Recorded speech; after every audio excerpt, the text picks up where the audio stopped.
গাজওয়াতুল হিন্দ। ইমাম মাহদির আবির্ভাবের সময়গুলোতে হিন্দুস্তানে মুসলিম ও মুশরিকদের মাঝে এক যুগান্তকারী লড়াই হবে। রাসূলুল্লাহর ভাষায় এই লড়াইয়ের নাম গাজওয়াতুল হিন্দ। প্রিয় ভাই ও বোন, উপমহাদেশের চলমান পরিস্থিতির দিকে তাকালেই আপনারা দেখতে পাবেন গাজওয়াতুল হিন্দের প্রেক্ষাপট রচনার প্রক্রিয়া এখন থেকেই শুরু হয়ে গেছে। হিন্দুত্ববাদের কালো কুয়াশায় দ্রুত ঢেকে যাচ্ছে উপমহাদেশ। এই নিয়ে বিভিন্ন মজলিসে আমরা পূর্বেও আলোচনা করেছি। পরিবর্তিত পরিস্থিতির সঙ্গে সঙ্গতি রেখে আমরা সামনেও আলোচনার ধারা অব্যাহত রাখব ইনশাআল্লাহ। গাজওয়াতুল হিন্দ রাসূলুল্লাহর প্রতিশ্রুত এক মুবারক জিহাদ, যে জিহাদে অংশগ্রহণ করার জন্য স্বয়ং সাহাবায়ে কেরামও লালায়িত ছিলেন।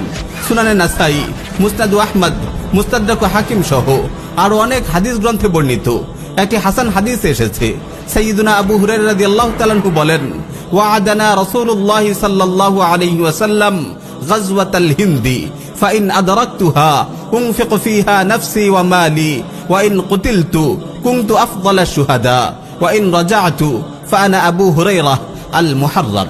রাসূল সাল্লাল্লাহু আলাইহি ওয়াসাল্লাম আমাদেরকে গাজওয়াতুল হিন্দের প্রতিশ্রুতি দিয়েছেন, আমি যদি সেই জিহাদ পেয়ে যাই তাহলে আমি আমার জান মাল সবকিছু তাতে কুরবান করব। এতে যদি শাহাদাত বরণ করি তাহলে আমি হব শ্রেষ্ঠ শহীদ, আর যদি গাজী হয়ে ফিরে আসি তাহলে আমি হব জাহান্নামের আগুন থেকে মুক্তিপ্রাপ্ত আবু হুরায়রা। প্রিয় ভাই ও বোন, মোবারক এই জিহাদে অনেক রক্তক্ষয়ী ও সর্বগ্রাসী লড়াই হবে। আল্লাহর ইচ্ছায় অবশেষে মুসলিমদেরই বিজয় হবে। নুআইম বিন হাম্মাদ সংকলিত কিতাবুল ফিতানে বর্ণিত একটি হাদিসে এসেছে, রাসূল সাল্লাল্লাহু আলাইহি ওয়াসাল্লাম ইরশাদ করেন, লা ইয়াগজুয়ান্নাল হিন্দা লাকুম জাইশুন ইফতাহুল্লাহু আলাইহিম হাত্তা ইয়াতু বিমুলুকিহিম মুগাল্লালিনা বিসসালাসিল ইয়াগফিরুল্লাহু যুনুবাহুম ফায়ানসারিফুনা হিনা ইয়ানসারিফুন ফায়াজিদুনা ইবনা মারইয়ামা বিশাম। তোমাদের একটি দল হিন্দুস্তানে লড়াই করবে, আল্লাহ তাআলা সেই দলের যোদ্ধাদের বিজয় দান করবেন। তারা হিন্দুস্তানের শাসকদের শিকল দিয়ে বেঁধে টেনে আনবে, আল্লাহ তাআলা সেই দলের যোদ্ধাদের ক্ষমা করে দেবেন। অতঃপর মুসলিমরা সেই যুদ্ধ থেকে ফিরে এসে ঈসা বিন মারইয়াম আলাইহিস সালামকে সিরিয়ায় পেয়ে যাবে। গাজওয়াতুল হিন্দে বিজয়ের পর এই বাহিনী জর্ডান নদীর তীরে দাজ্জালের বাহিনীর বিরুদ্ধে লড়াইয়ে অংশগ্রহণ করবে।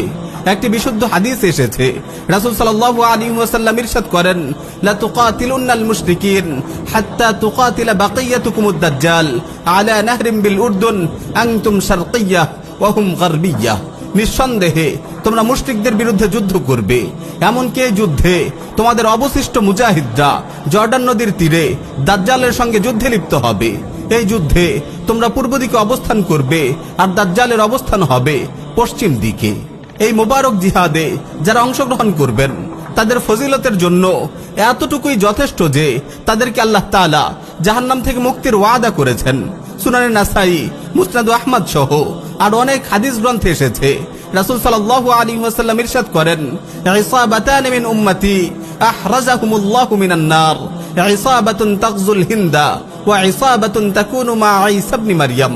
আমার উম্মতের মধ্য হতে দুটি দলকে আল্লাহ তাআলা জাহান্নাম থেকে মুক্তি দিয়েছেন।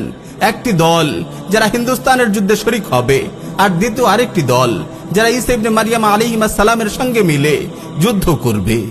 প্রিয় ভাই ও বোন, আজ কথা অনেক দীর্ঘ হয়ে গেল। শেষ জামানার অবশিষ্ট ঘটনা প্রবাহ ইনশাআল্লাহ পরবর্তী মজলিসে আলোচনা করব।